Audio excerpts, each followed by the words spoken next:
Good morning, Matthew. Good morning, everybody. We are making the most of the dry weather here at High Ash Farm to visit some of the wet spots on the farm. And the area I'm in this morning is on the edge of a large area of woodland here at the farm. And we've got our own bog here. It just makes me smile because anybody that went to school in the 1970s and 80s will all be sniggering this morning and say Skinner's gone to the bog. But this is a real live bog, and it's quite dangerous to be here really. The ground is still saturated, and just in front of me I just noticed a frog hopping away into the undergrowth because it felt the vibrations under my feet. And I'm standing quite close to the bog itself, and that's behind me, just in the area of woodland behind me. And the area in front of me here has got some willow growing on it and lots of lovely mauvey pink blue flowers, and this is Mentha aquatica, which is the water mint. And as I've walked in, the perfume coming from the leaves is just extraordinary. They're really quite beautiful plants. I got a little camera with me this morning. I'll just take a close-up picture of that, and there's lots of bees and butterflies flying about.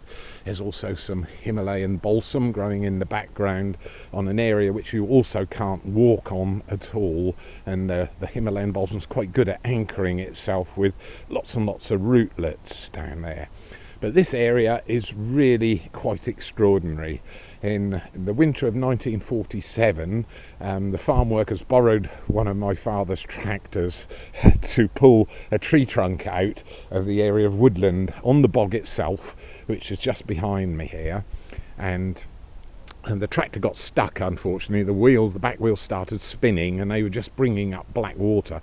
The wheels had cut through the ice which they'd driven over. Anyway, the next morning they got the neighbouring farmer to bring his field marshal down with a winch on the back.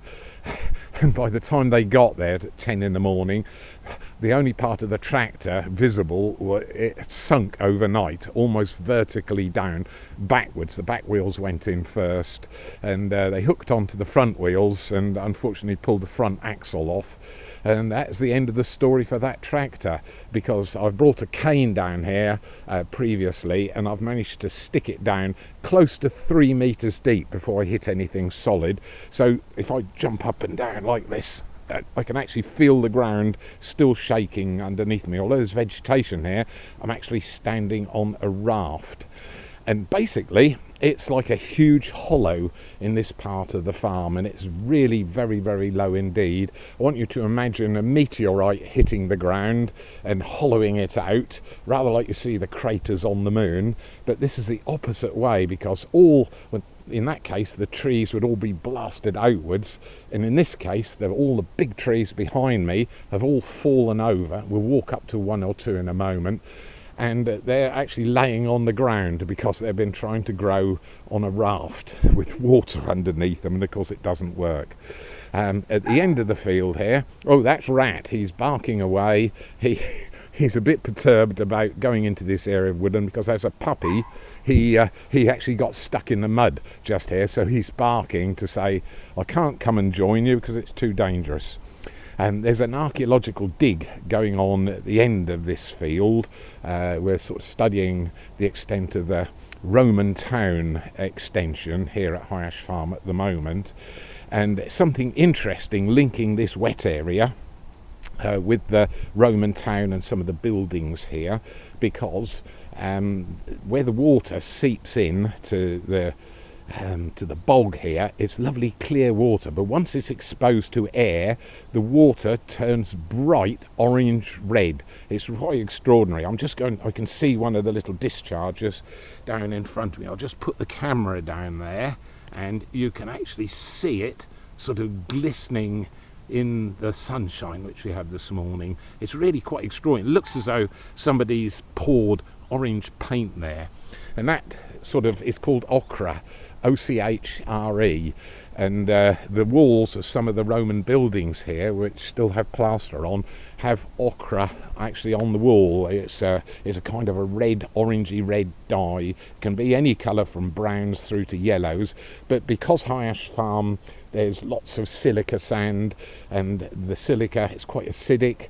It dissolves the ferric oxide in the water table itself and flows through to here and comes out as this. Right, I'm just going to venture a bit further into the bog. Oh dear, no sniggering please.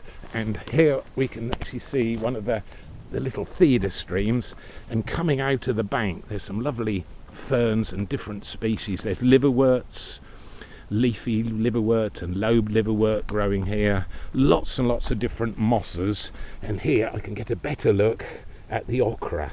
It's really quite extraordinary. And if I lift up this fern leaf, there's another lovely patch there just glistening in the sunshine. You can see you could use it quite easily as a paint, so it can dry. And sometimes you can see in other countries this particular dye is used on face painting as well, when you put two stripes of bright red down your cheeks, side of your cheeks.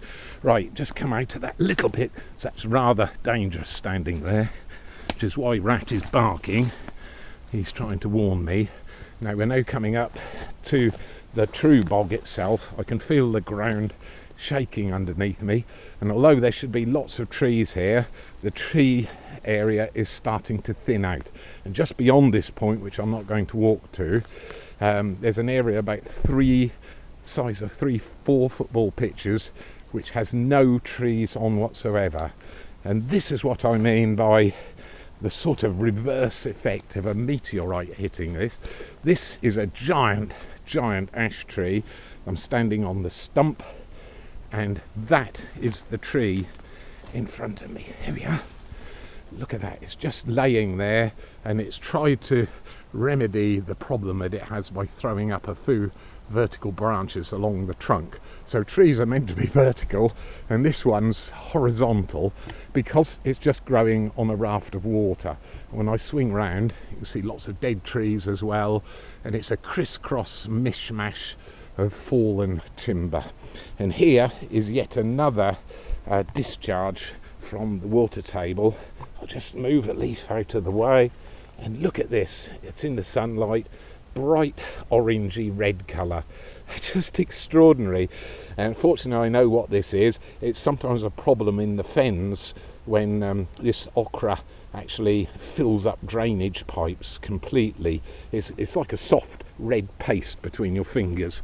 So there we are. But this area, although is not suitable for any form of agriculture at all because it's in a basin and you can't really drain it, it is a fantastic little wildlife site. I've already, as I was walking through here just now, lots of frogs and toads in the area as well, just hopping out of my way. And also during the winter months, it's a fabulous habitat for birds like snipe. There would always be snipe here. You can't walk in here to see them, but you actually hear them in here calling. And another fantastic woodland wader, if you like, is the woodcock.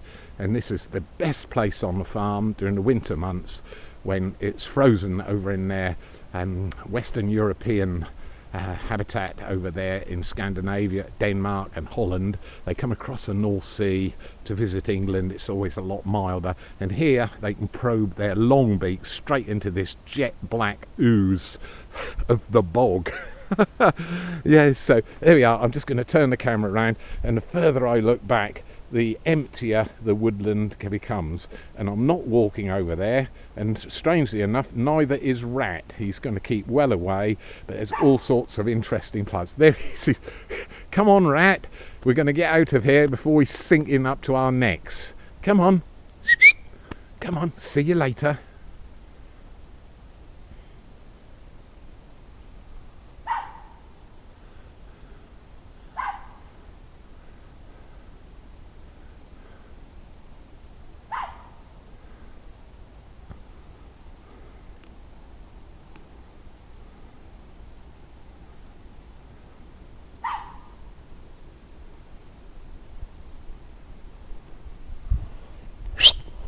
Here. Here. Right, up on here. Here, find it.